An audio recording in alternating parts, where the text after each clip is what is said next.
अस्सलामु अलैकुम वरहमतुल्लाहि वबरकातुहू। आप सबको यौम आज़ादी बहुत बहुत मुबारक हो। हम दुआ करते हैं अल्लाह ताला हमारे मुल्क की हिफाजत करे, हमारे मुल्क को तरक्की अता फ़रमाए, हर शर से हमारे वतन की हिफाजत फ़रमाए। यौम आज़ादी की मुनासबत से और इस मुल्क की आज़ादी में मुसलमानों का क्या किरदार रहा है, इस ताल्लुक़ से एक नज़्म मैं चाहता हूँ कि आप हज़रात को के सामने पेश की जाए, आपके गोश गुज़ार किया जाए। समाअत फ़रमाएँ। ऐ वतन जान तुझ पर लुटाए थे हम, खून सागर से बढ़कर बहाए थे हम। सिंध हो या हो गुजरात तो दिल्ली दक्कन, है हमारा भी हक़ तुझ पे भारत वतन। है हमारा लहू तुझ में गंगो जमन, तेरे लाल ओ गुल हम भी हैं ए चमन। जुल्फ़े बरहम को तेरे सजाए थे हम, ऐ वतन जान तुझ पर लुटाए थे हम। खून सागर से बढ़कर बहाए थे हम। टीपू इमदादो नानो तवी कौन थे, शेख हिंद मदनियों गंगोही कौन थे। सिंधी आज़ाद जौहर अली कौन थे, अहमद अशफाक थाने सरी कौन थे। गोली चलने पे सीना दिखाए थे हम, ऐ वतन जान तुझ पर लुटाए थे हम। खून सागर से बढ़कर बहाए थे हम। वक्त मुश्किल पे संग तेरे हम खड़े, जिस्म सड़कों पे कट कर हमारे पड़े। सूलियों पे तेरे वास्ते हम चढ़े, तेरे खातिर सदा दुश्मनों से लड़े।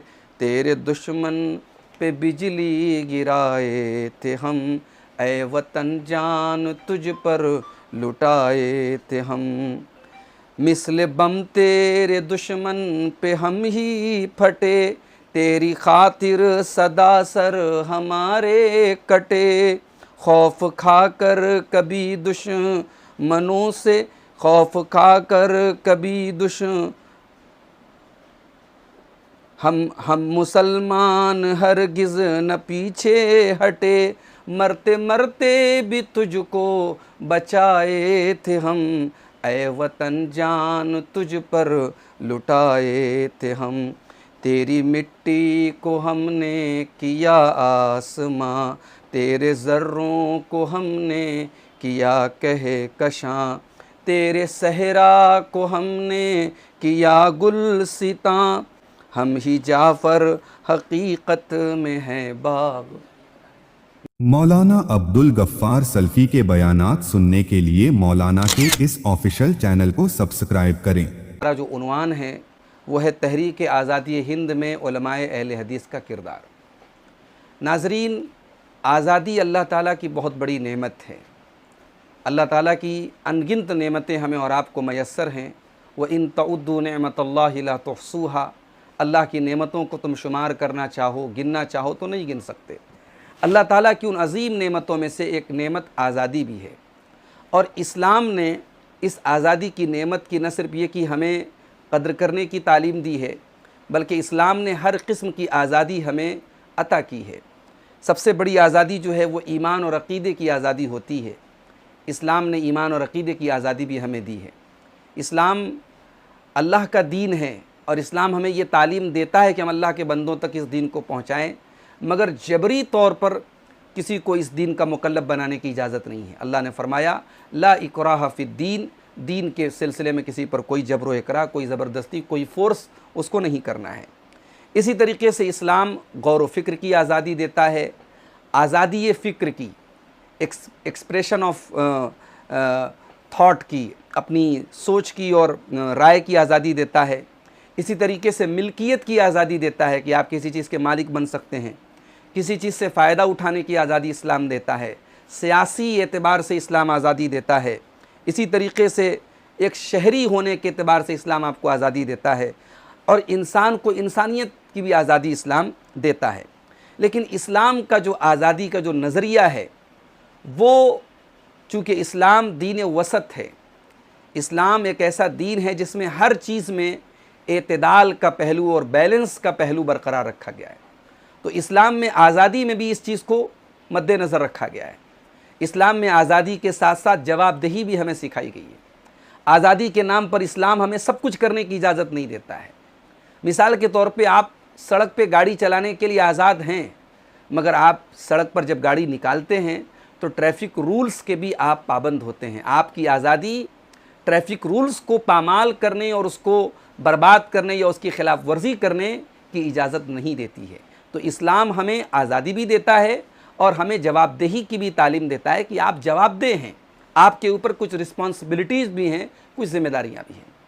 नाज़रीन, हमारा जो ये मुल्क है हिंदुस्तान, ये अंग्रेज़ों की तकरीबन 200 साला ग़ुलामी से बहुत सारी क़ुरबानियों और बहुत कोशिशों और जिद्दोजहद और बहुत जान और माल की क़ुरबानियों के बाद 15 अगस्त 1947 को ये मुल्क आज़ाद हुआ। और आज हम 2025 में 15 अगस्त की तारीख़ में हम फिर एक मरतबा अपने मुल्क का यौम आज़ादी मनाने जा रहे हैं। मोहतरम नाज़रीन, आज़ादी के इस दिन को आज हर मुल्क का हर शहरी इस दिन को याद रखता है, क्योंकि ये दिन जैसे दुनिया के दीगर ममालिक भी जो कभी किसी इस्तेमार के, किसी हुकूमत के ग़ुलाम थे और बाद में वो आज़ाद हुए, तो दुनिया का हर मुल्क अपनी आज़ादी के दिन को एक तारीख़ी यादगार के तौर पे उस दिन जो है उसको याद करता है, उसको मनाता है, उस दिन खुशियों का इजहार करता है। तो एक कौमी त्यौहार की हैसियत से इस मुल्क के तमाम शहरी, जिसमें मुसलमान भी शामिल हैं, 15 अगस्त को यौम आज़ादी मनाते हैं। अच्छा, मुल्क की आज़ादी में हमारा ये मानना है कि हर गिरोह ने, हर तबके ने, हर मज़हब के लोगों ने, हर बरादरी के लोगों ने अपना अपना योगदान दिया, अपना अपना रोल अदा किया। लेकिन अफसोस इस बात का होता है कि आज माहौल ऐसा बन गया है कि हर तबका आज़ादी की जंग में अपने आप को नुमाया करता है कि हमारा किरदार ज़्यादा रहा है। और मकसद क्या होता है कि मुल्क के अंदर उसका दावा मजबूत हो, मुल्क की अशिया पर उसका दावा मजबूत हो और वो ये ज़ाहिर कर सके कि इस मुल्क को आज़ाद कराने में हमारा किरदार ज़्यादा था, लिहाजा इस मुल्क की चीज़ों पर भी हमारा हक़ ज़्यादा है। इस एतबार से अगर हम देखें, हिंदुस्तान की तहरीक आज़ादी की तारीख़ पर हम नज़र दौड़ाएँ तो हम ये देखते हैं कि मुल्क की कुर्बानी, मुल्क की आज़ादी में कुर्बानी मुसलमानों ने कम नहीं दी है, बल्कि औरों से ज़्यादा दी है। बल्कि अगर सही मानों में अगर ये देखा जाए तो जो 20वीं सदी के पहले की जो हिंदुस्तान की आज़ादी की तारीख़ है, जो तहरीक आज़ादी की तारीख़ 1900 से पहले की है, उसमें मुसलमानों का ही रोल सबसे ज़्यादा नज़र आता है। और 20वीं सदी शुरू होने के बाद 1900 के बाद बाकी तमाम तबके और बाकी तमाम मज़ाहिब के लोग इसमें कॉमन तौर पर शामिल होते हैं। लेकिन उसके पहले तक ये तारीख़ जो है, हिंदुस्तान की आज़ादी की जो तारीख़ है, जो फ्रीडम फाइटिंग की जो हिस्ट्री है, जो तहरीक आज़ादी हिंद है, वो पूरे तौर पर मुसलमानों की तारीख़ नज़र आती है। मोहतरम नाज़रीन, हमारा मकसद क्या है? मुसलमानों की जो तारीख़ तहरीक आज़ादी में मुसलमानों की जो कुर्बानियाँ रही हैं, उनको पेश करने से हमारा मकसद ये नहीं है कि हमें कोई सिला चाहिए, हमें कोई बदला, कोई रिवार्ड नहीं चाहिए। हम ये चाहते हैं कि इंसाफ हो, तासुब से काम न लिया जाए, एक तरफ़ा बात न कही जाए। जिन लोगों ने वाकई में मुल्क के लिए कुर्बानियाँ दी हैं, बिला तफरीक उनके नामों को ज़ाहिर किया जाए। अगर मुसलमानों ने भी कुर्बानियाँ दी और यकीनन दी हैं, तो जब आप जंग आज़ादी के हीरोज़ की बात करें, जब आप जंग आज़ादी के मॉडल्स की बात करें, जंग आज़ादी के जो आदर्श और आइडियल लोग हैं, जब उनकी बात करें, तो आप मुसलमान रहनुमाओं का भी नाम लें और इसमें किसी तरीके का तासुब न बरता जाए। ये हमारी दावत है उन तमाम लोगों से जो जंग आज़ादी की तारीख़ बयान करते हैं। आप ये देखें कि इस मुल्क में अंग्रेज़ों के ख़िलाफ़ सबसे पहली जो बाकायदा सिस्टमेटिक तरीके से, मुनज़्ज़म तरीके से जो जंग लड़ी गई, वो एक मुसलमान नवाब ने, जो बंगाल के नवाब थे, नवाब सिराजुद्दौला, उन्होंने लड़ी है। 1757 में उन्होंने कलकत्ता से करीब एक मकाम था पलासी, वहाँ पे पहली जंग जो लड़ी है अंग्रेज़ों के ख़िलाफ़, वो उन्होंने लड़ी है।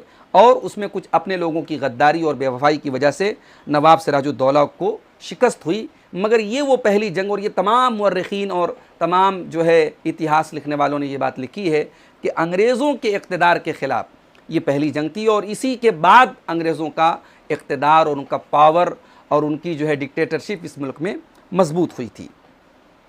उसके बाद अगर आप देखें तो तहरीक खिलाफत जो शुरू की गई, तहरीक खिलाफत ये भी एक तरीक़े से अंग्रेज़ों के ख़िलाफ़ ही ये तहरीक शुरू की गई, चूँकि सल्तनत उस्मानिया, खिलाफत उस्मानिया को ख़त्म करने में अंग्रेज़ों का बहुत बड़ा रोल था और मुसलमान ये चाहते थे कि ये खिलाफत फिर से कायम हो, फिर से बहाल की जाए।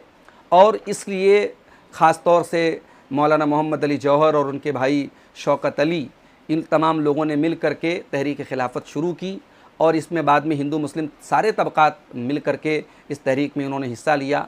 और इस तहरीक की तरफ से कई बार वफूद भेजे गए इंग्लैंड वगैरह में, ताकि अंग्रेज़ों से ये कह करके इस सल्तनत उस्मानिया को फिर से शुरू कराया जाए, खिलाफत उस्मानिया को। हालांकि ये तहरीक कामयाब नहीं हो पाई, मगर इस तहरीक का भी बहुत बड़ा रोल रहा इस मुल्क में अंग्रेज़ों के ख़िलाफ़ एक जोश भरने में और एक पॉलिटिकल जो है विज़डम और एक सियासी शऊर पैदा करने में इस तहरीक का बहुत बड़ा किरदार रहा है।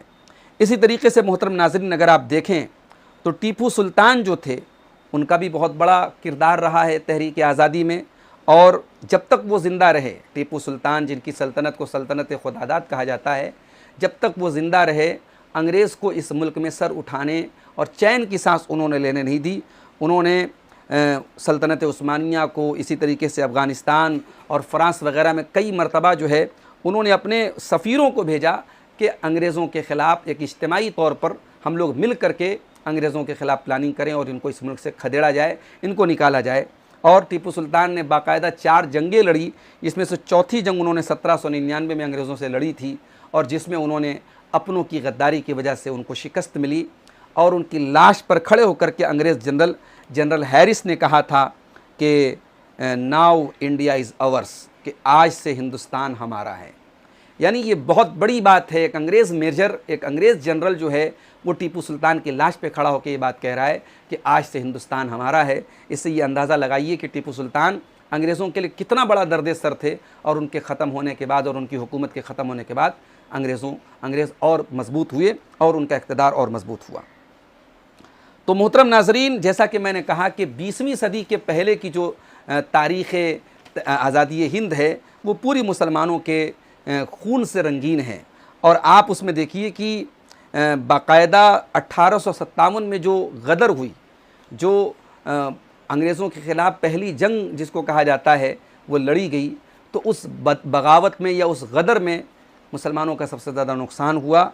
और उसमें जो मुग़ल बादशाह, आखिरी बादशाह थे बहादुर शाह ज़फ़र, उनके 4 बेटों को अंग्रेज़ जनरल ने, जिसका नाम जो है हुडसन था, उसने उनके 4 बेटों को कत्ल करके बाकायदा उनके सरों को तश्त में रख करके तोहफ़े के तौर पे एक 84 साल के बूढ़े बाप के पास उसके 4 बेटों को कत्ल करके उनका कटा हुआ सर भेजा था। ये मुसलमानों की कुर्बानियाँ थीं। तो मेरे भाइयों, मुसलमानों की कुर्बानियों को आज जब आज़ादी की तारीख़ बयान की जाती है, इस मुल्क की आज़ादी के बारे में जब स्पीच दी जाती हैं, जब आर्टिकल्स लिखे जाते हैं, जब बातें होती हैं, तो आज अफसोस की बात है कि इन कुर्बानियों को फरामोश कर दिया जाता है। तहरीक आज़ादी के हीरोज़ की अगर आप बात करें, उसमें एक बहुत बड़ा नाम मौलाना अबुल कलाम आज़ाद का था। मौलाना अबुल कलाम आज़ाद कलकत्ता के एक ऐसे नौजवान के रूप में उभरे जो मुसलमान होने के बावजूद हिंदू मुस्लिम इत्तेहाद के दाई और अलमबरदार थे। और अंग्रेज़ों के ख़िलाफ़ जो इनकलाबी तहरीकें चल रही थी, उन तहरीकों में मौलाना अबुल कलाम आज़ाद ने बढ़ चढ़ करके हिस्सा लिया। और 1939 से लेकर के 7 जुलाई 1946 तक जो इस मुल्क में अंग्रेज़ों के ख़िलाफ़ जो फाइटिंग हुई, जो जिद्दोजहद हुई, जो सरगर्मियाँ थी, जो सबसे नाजुक दौर था मुल्क की आज़ादी के ठीक पहले तक का जो दौर था, 1946 तक मौलाना आज़ाद कांग्रेस के सदर रहे, कांग्रेस के प्रेसिडेंट रहे। और उन्होंने पॉलिटिकली बहुत अच्छे तरीके से रहनुमाई की मुल्क के तमाम तबकों को। और मौलाना अबुल कलाम आज़ाद की ख़ास बात ये भी थी कि वो ये चाहते थे कि मुल्क आज़ाद हो, बग़ैर किसी बंटवारे के, बग़ैर किसी तकसीम के। वो तकसीम हिंद के भी ख़िलाफ़ थे, पार्टीशन ऑफ इंडिया के भी वो ख़िलाफ़ थे। और कांग्रेस के जो चोटी के रहनुमा थे, उनमें सबसे ज़्यादा मुद्दत तक जेल में रहने वालों में मौलाना अबुल कलाम आज़ाद थे। और उन्होंने ख़ास तौर से, चूँकि बहुत बड़े वो राइटर थे, बहुत बड़े सहाफ़ी थे, कलम में उनके अल्लाह ताला ने बड़ी ताकत दी थी, तो उन्होंने शुरुआत की थी अंग्रेज़ों के ख़िलाफ़ लिखने की और मुसलमानों में जोश भरने की। 1912 में उन्होंने एक मैगज़ीन शुरू की थी अल हिलाल के नाम से और बाद में अल बलाग के नाम से। और इन मैगज़ीन्स ने मुसलमानों में जो इंटेलेक्चुअल तबका था, जो पढ़ा लिखा तबका था, जो बाशऊर तबका था, उस तबके को तहरीक आज़ादी के साथ जोड़ा और मुसलमानों को इस लड़ाई में शामिल किया, आम लोगों को, पढ़े लिखे लोगों को, और इस तरीके से एक माहौल बना और अंग्रेज़ों के ख़िलाफ़ एक बगावत का माहौल बना। तो आज हालात ये हैं कि जब हम जंग आज़ादी की बात करते हैं तो मुसलमानों की तारीख़ को भुला दिया जाता है। किसी शायर ने कहा है कि शहर जिनके लहू से चरागा हुआ उनके घर को मयस्सर दिया भी नहीं। जिनके लहू से पूरा शहर रोशन हुआ उनके घर में एक दिया भी नसीब नहीं होता है। ये आज हालात बना दिए गए। तो मोहतरम नाज़रीन, मुसलमानों में तमाम मसालिक के लोग थे और उन सब ने हिस्सा लिया, लेकिन आज मुल्क में कैसा माहौल बना दिया गया कि जो मुसलमानों में एक जमात अहले हदीस है, जिनको सलफ़ी कहा जाता है या अहले हदीस कहा जाता है या अहलुस्सुन्ना वल जमाअह जो हकीकत में है, इस जमात को जो है मुख्तलिफ़ तरीक़े से आज मीडिया में और सोशल मीडिया में बदनाम किया जाता है और ऐसा ज़ाहिर किया जाता है कि इस मुल्क में इनका कोई रोल नहीं रहा है और ये 100-150 साल पहले अरब से आई हुई एक मूवमेंट और एक तहरीक है। तो ये पहली बात तो ये कि बहुत बड़ा झूठ और फ्रॉड है। इस तहरीक को, तहरीक अहले हदीसियत को ये कहना कि ये सऊदी अरब से या अरब से आई हुई तहरीक है, ये बिल्कुल गलत बात है। अहले हदीस की तहरीक दर हकीकत खालिस किताब व सुन्नत पर चलने का नाम है और अंग्रेज़ों से पहले से इस मुल्क में अहले हदीस रह रहे थे और बहुत सारे नाम अभी मैं आपके सामने पेश भी करूँगा कि जिन्होंने अंग्रेज़ों के ख़िलाफ़ जो मूवमेंट हुई, जो तहरीक लड़ी गई, जो जंगें लड़ी गई, जो तहरीक बर्पा की गई, उनमें अहले हदीस उलमा का नुमाया किरदार था। आज अफसोस की बात है कि खुद हमारे अहले हदीसों को अपनी ये रोशन तारीख़ नहीं मालूम है। उनको नहीं मालूम कि उनके आबा व अजदाद ने इस मुल्क की आज़ादी में क्या कुर्बानियाँ दी हैं।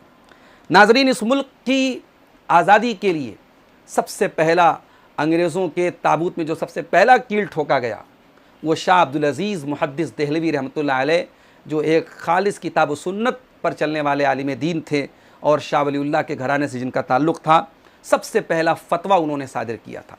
यानी एक शरई फ़तवे की शक्ल में जिन्होंने आवाम की रहनुमाई की कि हिंदुस्तान दारुल हर्ब है और चूँकि ये अंग्रेज़ों की अक्सरियत क्रिश्चियंस थी और ये अपना कानून इन्होंने नाफिज किया था, तो शाह अब्दुल अज़ीज़ मुहद्दिस देहलवी ने फ़तवा सादिर किया कि यहाँ इस मुल्क में जब ये अपना कानून नाफिज कर रहे हैं और हम अपने शरई क़वानीन पर अमल करने के सिलसिले में आज़ाद नहीं हैं, लिहाजा हिंदुस्तान दारुल हर्ब है और यहाँ जिहाद फ़र्ज़ है।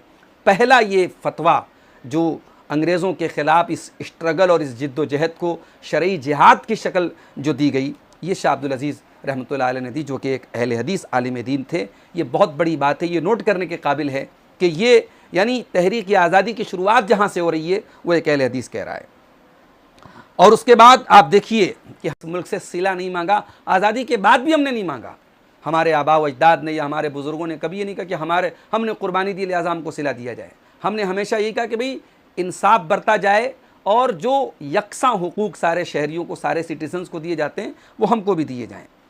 1857 की जो गदर हुई, जो मैंने बताया कि अंग्रेज़ों के ख़िलाफ़ पहली जो मुनज़्ज़म तरीक़े से, बहुत मुनज़्ज़म तो नहीं थी लेकिन इसको पहली जंग कहा जाता है, जो शुरुआत हुई थी एक बगावत के तौर पे कि वो अंग्रेज़ जो कारतूस इस्तेमाल करते थे उसमें मुसलमानों को ये इस बात का गुस्सा था कि वो सूअर की चर्बी इस्तेमाल करते थे और हिंदुओं को इस बात का गुस्सा था कि वो गाय की चर्बी इस्तेमाल करते थे। इस बगावत के ज़रिए गदर की शुरुआत हुई। तो ये जो 1857 की जो गदर थी उसमें दो नाम हमें बहुत नुमायाँ मिलते हैं। एक खातून का नाम मिलता है जो बेगम ज़ीनत महल थी और इनके बारे में तारीख़ हमें ये बताती है कि ये एक सहीहुल अक़ीदा खातून थी। ये शिर्क व बिदात से पाक सहीहुल अक़ीदा, यानी आप दूसरे लफ्ज़ों में कहें कि ये अहले हदीस खातून थी, सलफ़ियुल मसलक थी, सही अक़ीदे की हामिल थी और इनका बड़ा रोल रहा है इस गदर में, 1857 की इस बगावत में। और दूसरा अहम नाम हमें जनरल बख्त ख़ान का मिलता है जो कि मसलकन अहले हदीस था। आगे हमें अंग्रेज़ों के ख़िलाफ़ एक बहुत अहम तहरीक का नाम मिलता है, तहरीक शहीदैन। ये शहीदैन का मतलब दो शहीद, इसमें शाह इस्माइल शहीद रहमतुल्लाह अलैह और सैयद अहमद शहीद बरेलवी रहमतुल्लाह अलैह। सैयद अहमद शहीद बरेलवी हनफ़ी आलिम दीन थे और शाह इस्माइल शहीद रहमतुल्लाह अलैह अहले हदीस थे। इन दोनों की अगुवाई में, इनकी क़ियादत में जो तहरीक बर्पा की गई उसको तहरीक शहीदैन कहते हैं। ये तहरीक शुरू हुई थी सिखों के ख़िलाफ़, क्योंकि सरहदी इलाक़ों में सिख जो थे ये मुसलमानों पर बहुत मजालिम ढा रहे थे और अंग्रेज़ों के ये इत्तेहादी थे, अंग्रेज़ों से इनका अलायंस था। तो ये जो तहरीक शुरू हुई तहरीक शहीदैन, इसकी शुरुआत तो हुई सिखों के ख़िलाफ़, लेकिन जब ये दोनों जो इस तहरीक के सुरखील थे, इसके जो कायदीन थे, शाह इस्माइल शहीद और सैयद अहमद शहीद, जब ये दोनों सरज़मीन बालाकोट में शहीद हो गए तो उसके बाद अब ये तहरीक एक अंडरग्राउंड तहरीक बन गई। अब तक तो इसकी जो जिहादी क़ियादत थी, जो अस्करी क़ियादत थी, जो फ़ौजी क़ियादत थी, वो हज़रत सैयद अहमद शहीद बरेलवी के हाथ में थी और मजहबी क़ियादत शाह इस्माइल शहीद के हाथ में थी। लेकिन अब ये खालिस एक जो है ये एक अंडरग्राउंड तहरीक बन गई और अंग्रेज़ों के ख़िलाफ़ ये एक तहरीक बन गई। और अब तक तो इसमें अहले हदीस के साथ दूसरे मसालिक के लोग भी शामिल थे, लेकिन अब ये जो है मुकम्मल तरीके से ये एक अहले हदीस तहरीक बन गई और अंग्रेज़ मुखालिफ ये तहरीक बन गई और अंडरग्राउंड होकर के ये तहरीक अंग्रेज़ों के ख़िलाफ़ काम करने लगी।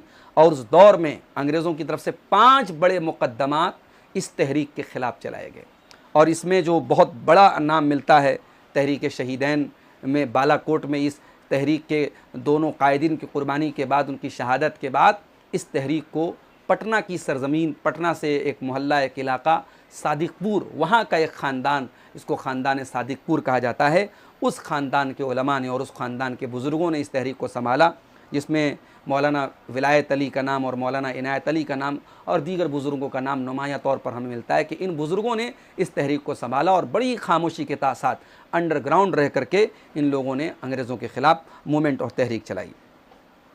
इस तहरीक में जो लोग जुड़े थे वो सब अहले हदीस थे और आप जब इस तहरीक के बारे में आप तारीख़ में पढ़ेंगे तो आप हैरान रह जाएंगे कि इन लोगों ने क्या कुर्बानियाँ दी हैं इस मुल्क के लिए। ऐसा भी हुआ कि इस तहरीक के एक कायद ने दूसरे कायद को पैगाम भेजने के लिए कासिद को भेजा और किसी तरीके से अंग्रेज़ों को खबर लग गई कि ये कासिद जा रहा है और हमारे ख़िलाफ़ कोई खबर पहुंचा रहा है। तो उस कासिद ने अपनी पहचान को छुपाने के लिए रास्ते में अपनी एक आँख को ज़ाय कर दिया, अपने आप को अंधा बना दिया। ये अल्लाह तबारक व तआला ने ऐसी शुजाअत दी थी और कुर्बानी का ऐसा जज्बा दिया था। इस मुल्क को अंग्रेज़ों के चंगुल से आज़ाद कराने के लिए इन बुज़ुर्गों ने अपनी आँखों को कुर्बान कर दिया, अपनी ज़िंदगी को बेनूर कर दिया। ये उलमाए अहले हदीस थे जिनका ताल्लुक़ ख़ानदान सादिकपुर से था। मोहतरम नाज़रीन, तहरीक शहीदैन से जो ये ख़ानदान जुड़ा था, सादिकपुर का ख़ानदान, इस ख़ानदान ने ऐसी कुर्बानियाँ अंजाम दी कि अंग्रेज़ों ने इस ख़ानदान से बदला लेने के लिए बगावत के जुर्म में ऐन ईद के दिन, जो कि मुसलमानों का त्यौहार का दिन है, खुशी का दिन है, सारे घरों में खुशियाँ छाई हुई हैं, लेकिन ख़ानदान सादिकपुर के घरों पे बुलडोज़र चलाया था अंग्रेज़ों ने और ईद के दिन पूरे ख़ानदान को बेघर कर दिया गया। ये वो कुर्बानी थी जो इस ख़ानदान ने दी थी और यही वजह है कि इस मुल्क के पहले आज़ाद हिंदुस्तान के पहले वज़ीर आज़म जवाहरलाल नेहरू ये स्टेटमेंट देते हैं, ये बयान देते हैं। उनका ये बयान आज भी मौजूद है कि इस मुल्क की आज़ादी में जो कुर्बानियाँ दी गईं, तमाम लोगों की कुर्बानियों को अगर तराजू के एक पलड़े पर रखा जाए और ख़ानदान सादिकपुर की कुर्बानी को अगर तराजू के दूसरे पलड़े पर रखा जाए तो उनकी कुर्बानियों का पलड़ा भारी हो जाएगा। उन्होंने इस मुल्क के लिए ऐसी कुर्बानियाँ दी हैं। मोहतरम नाज़रीन, आप देखें तारीख़ी हवालों की अगर आप बात करें तो W. हंटर ने अपनी किताब अवर इंडियन मुस्लिम्स में उसने लिखा है कि वहाबियों को, उन्होंने लिखा है कि उनको अंग्रेज़ों ने ये ज़िम्मेदारी सौंपी थी कि आप तज्ज़िया करें, आप एनालिसिस करें कि हमारा सबसे बड़ा दुश्मन कौन है, कौन हमें इस मुल्क से निकालना चाहता है, कौन हमें इक़्तिदार से महरूम करना चाहता है। तो W. हंटर ने अपनी किताब अवर इंडियन मुस्लिम्स में जो तज्ज़िया किया था, उन्होंने लिखा कि वहाबी जो हैं उसमें चूँकि अहले हदीसों को और इस तहरीक से जुड़े हुए लोगों को अंग्रेज़ वहाबी कहते थे, क्योंकि इत्तेफाक से वही ज़माना था जब अरब में हिजाज़ में शेख मोहम्मद बिन अब्दुल वहाब रहमतुल्लाह अलैह की तहरीक चल रही थी। तो वो चूँकि वो भी शिर्क व बिदअत के ख़िलाफ़ थे और हिंदुस्तान के अहले हदीस भी शिर्क व बिदअत के ख़िलाफ़ थे, तो उस मुनासबत से हिंदुस्तान के अहले हदीसों को भी वहाबी कहा जाता था। तो उस अंग्रेज़ ने लिखा कि अंग्रेज़ों को इक़्तिदार से दूर करने के लिए सबसे बड़ा जो हमारे जो दुश्मन थे वो ये वहाबी थे और उसकी पहचान, उनकी पहचान लिखी है W. हंटर ने कि ये जो है टखने के ऊपर कपड़ा पहनते थे और दाढ़ी रखते थे और नमाज़ों में आमीन ज़ोर से बोलते थे। हालांकि उन्होंने अहनाफ का भी ज़िक्र किया है, देवबंदियों का भी ज़िक्र किया है, लेकिन उन्होंने ख़ास तौर से अहले हदीस जमात का जो आमीन ज़ोर से बोलते हैं उनको लिखा कि ये इस तहरीक में आगे आगे थे, ये जो वहाबी थे ये हमारे सबसे बड़े दुश्मन थे। मोहतरम नाज़रीन, इसी तरीके से अगर हम तारीख़ी हवालों की बात करें तो एक तारीख़ निगार हैं, एक इतिहासकार हैं, P.C. जोशी, एक हिंदू राइटर हैं। उन्होंने 1857 की तहरीक पर और गदर पर एक किताब लिखी है, रिबेलियन 1857, 1857 का इनकलाब, इस मौजू पर उन्होंने किताब लिखी है। उसमें उन्होंने डॉक्टर ताराचंद की ये बात नकल की है। डॉक्टर ताराचंद भी अंग्रेज़ी दौर की तारीख़ के बड़े माहिर हैं और उनकी भी इस मौजू पर अपनी किताबें हैं। तो पीसी जोशी डॉक्टर ताराचंद का ये जुमला नकल करते हैं कि बर्रे सग़ीर में, यानी ये जो सब कॉन्टिनेंट है इंडिया पाकिस्तान बांग्लादेश में जो आज बटा हुआ है, इस पूरे सब कॉन्टिनेंट में, इस पूरे बर्रे सग़ीर में तारीख़ तो सिर्फ अहले हदीसों की, उन्होंने अहले हदीसों का नाम लिया है कि तारीख़ सिर्फ अहले हदीसों की है। और ये वो जमात है जिसने कभी अंग्रेज़ों के सामने घुटने नहीं टेके, और ये भी उन्होंने लिखा है कि ये वो जमात है जिन्होंने अपने 5 लाख अफराद को कुर्बान कर दिया। ये एक गैर मुस्लिम, एक अंग्रेज़, माफ़ कीजिएगा, डॉक्टर ताराचंद एक गैर मुस्लिम मुअर्रिख़ जो है, जिसने इस पूरे वाक़यात और इस पूरी तहरीक आज़ादी का एनालिसिस किया है, उसका ये जुमला है कि 5 लाख अहले हदीस उलमा ने कुर्बानियाँ दी, 5 लाख अहले हदीसों ने जो है तहरीक आज़ादी के लिए कुर्बानी दी थी। और आप आज अगर मुल्क के मुख्तलिफ़ ख़ित्तों में जाएँ तो नाज़रीन आप देखें, बाज़ इलाक़े ऐसे हैं कि आपको वहाँ अक्सरियत बल्कि पूरी आबादी अहले हदीसों की मिलेगी। ख़ास तौर से बंगाल में आप मुर्शिदाबाद का इलाका देख लें, मालदा वगैरह का इलाका देख लें, आपको दूर दूर तक कोई गैर मुस्लिम तो छोड़ दीजिए, मुसलमानों में भी कोई और जमात के लोग नहीं मिलेंगे। उसी सिर्फ बंगाल के इलाके में तारीख़ हमें ये बताती है कि 1 लाख के करीब अहले हदीस उलमा ने कुर्बानियाँ दी। और आप ये भी याद रखिए कि अंग्रेज़ों ने बागियों के लिए, आज़ादी की लड़ाई लड़ने वालों के लिए सबसे कठिन जो सज़ा रखी थी वो काला पानी की सज़ा थी। अंडमान निकोबार में उन्होंने जो कैद खाना बनाया था, वहाँ वो काला पानी की सज़ा देते थे।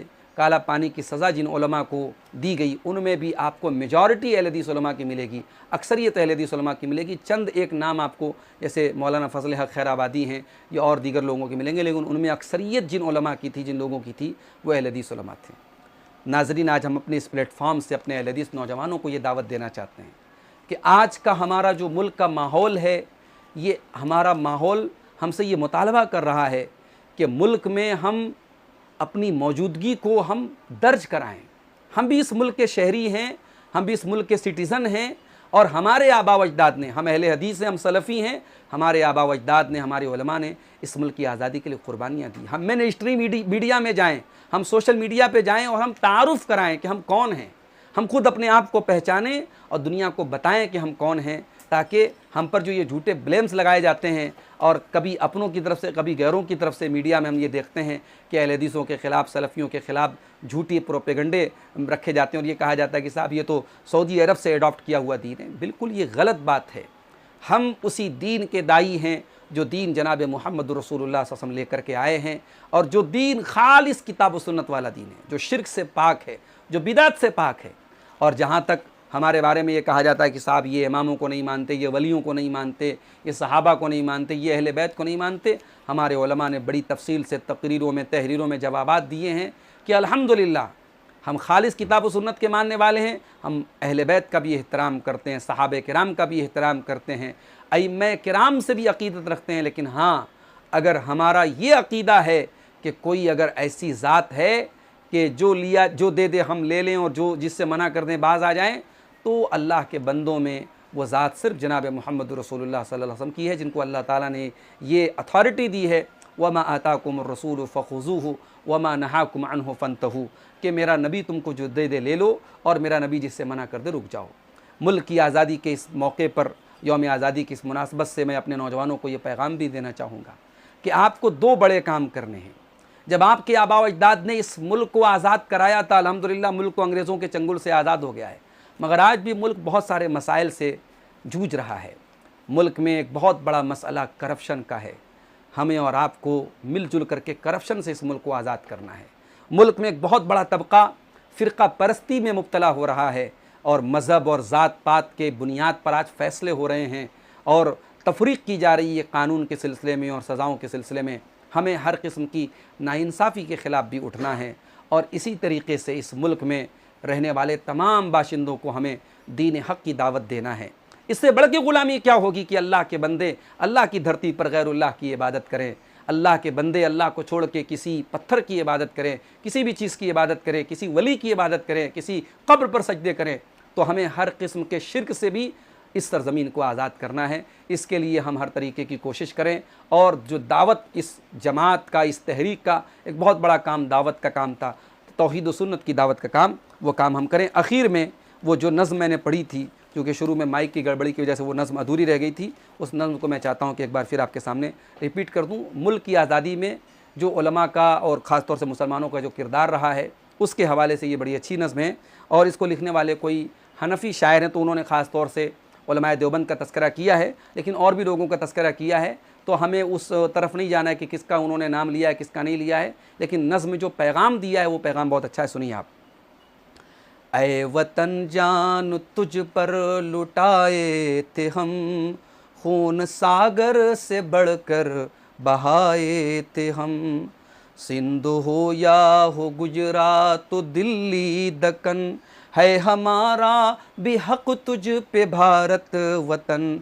है हमारा लहू तुझ में गंगो जमन, तेरे लाल ओ गुल हम भी हैं ए चमन। जुल्फ़े बरहम को तेरे सजाए थे हम, ए वतन जान तुझ पर लुटाए थे हम। टीपू इमदाद नानोतवी कौन थे, शेख हिंद मदनी गंगो ही जी कौन थे। सिंधी आज़ाद जौहर अली कौन थे, अहमद अशफाक थाने सरी कौन थे। गोली गोली चलने पे सीना दिखाए थे हम, ऐ वतन जान तुझ पर लुटाए थे हम। वक्त मुश्किल पे संग तेरे हम थे खड़े, जिस्म सड़कों पे कट कर हमारे पड़े। जिस्म सड़कों पे कट कर हमारे पड़े, सूलियों पर तेरे वास्ते हम चढ़े। तेरी खातिर सदा दुश्मनों से लड़े, तेरे दुश्मन पे बिजली गिराए थे हम, ऐ वतन जान तुझ पर लुटाए थे हम। मिसल बम तेरे दुश्मन पे हम ही फटे, तेरी खातिर सदा सर हमारे कटे। खौफ खाकर कभी दुश्मनों से तेरे, हम मुसलमान हरगिज़ न पीछे हटे। मरते मरते भी तुझको बचाए थे हम, ऐ वतन जान तुझ पर लुटाए थे हम। तेरी मिट्टी को हमने किया आसमां, तेरे ज़र्रों को हमने किया कहकशां। तेरे सहरा को हमने किया गुलसितां, हम ही जाफर हकीकत में है बाग़बां। तुझको जन्नत नुमा भी बनाए थे हम, ऐ वतन जान तुझ पर लुटाए थे हम। इसी के साथ मोहतरम नाज़रीन अपनी गुफ्तगू को ख़त्म करते हैं अल्लाह से इस दुआ के साथ, रब्बुल आलमीन आज की हमारी इस ऑनलाइन जो नशिस्त रही है, जो हमारे भाई जिन्होंने मुनक़्क़िद किया है इस प्रोग्राम को और जो शामिल हुए हैं, अल्लाह ताला हमारी इस कोशिश को कबूल फ़रमाए। और इस मुल्क की आज़ादी में हमने जो कुर्बानियाँ दी हैं, हमारे आबा व अजदाद ने जो कुर्बानियाँ दी हैं, अल्लाह ताला इस मुल्क के साहिब इक़्तिदार लोगों को और मुल्क की तारीख़ बताने वालों को और मुल्क के बारे में बयान करने वालों को हक़ और इंसाफ के साथ उन कुर्बानियों का भी ज़िक्र करने की तौफ़ीक दे। अल्लाह हमारे मुल्क को दिन दुनी रात चौगुनी तरक्की अता फ़रमाए, इसे हर शर से महफूज रखे। अल्लाह ताला इस मुल्क को फ़िरक़ा परस्तों की फ़िरक़ा परस्ती से, ज़ालिमों के जुल्म से, शरीरों के शर से महफूज रखे। अल्लाह ताला हमें दीन तौहीद पर मरते दम तक कायम रखे। आमीन। व आखिर दावाना अनिल हम्दुलिल्लाहि रब्बिल आलमीन। वस्सलामु अलैकुम व रहमतुल्लाहि व बरकातुहू।